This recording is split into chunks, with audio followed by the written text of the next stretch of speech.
Hey guys, it's Jo. I have some exciting news to share with you today.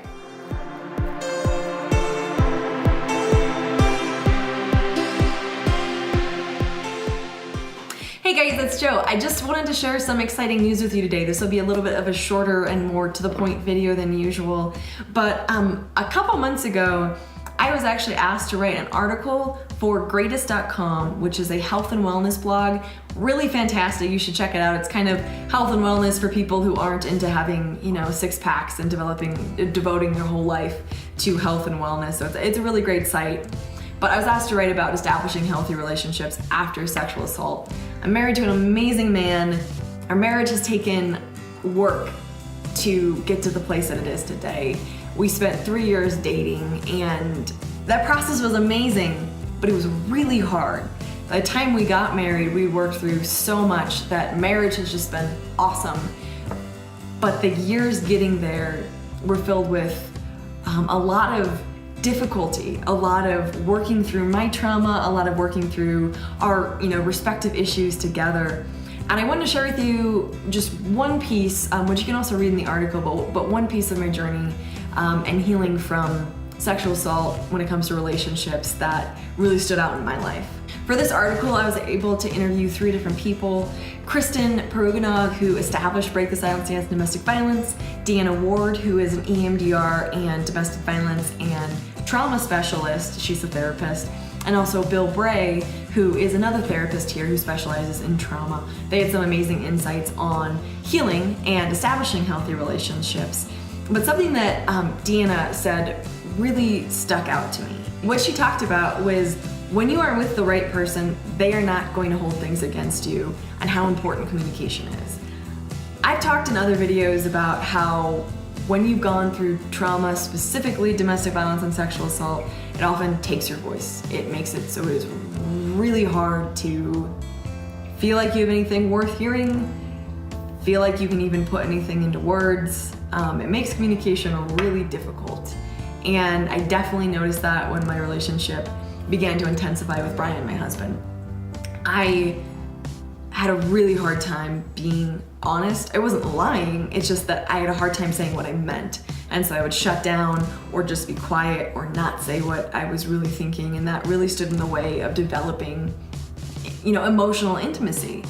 And what Deanna said, like I said, is that when you are with the right partner, it's important to communicate, but they're never gonna use your words against you to shame you or harm you or hurt you in any way.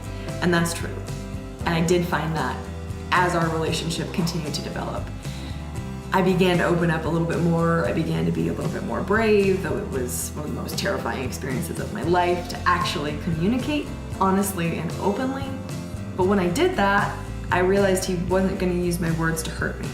He wasn't gonna use my honesty or my past or what I'd been through to shame me and turn things against me, which is a hard thing to get over in your mind if that's what your experience has been in the past. Another thing that Bill Bray said that is 1000% true is that there's absolutely hope for healthy, thriving, wonderful marriages and partnerships and long-term relationships after sexual assault and domestic violence.